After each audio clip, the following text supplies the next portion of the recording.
Kırgızistan, Beyiş. Mol жерде ашла urib atadi.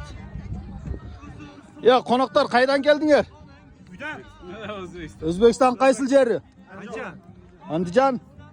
Qancha oldi kelganingizga? Bugun qancha kunga? Qanday ekan? Zo'r aka. Niye O'zbekistonda yo'q bu? Bor. Endi biz bu yerda ham ko'rgimiz keldi. Qirg'izistonga yaqinmiz, Andijon Qirg'izistonga yaqin shu joyga keldik. Yoqdimi? Вообще zo'r, отлично. Toshni. Qancha keldinglar? Bütün O'zbekiston sizlar bosib ketsinglar-ku. Ko'chib kelavermadinglar, qoldi. O'zbekistonda Toshkentda qoldi birolar. Andijon dedinglar-ku. Niye kutib o'tirasizlar? Go'sht.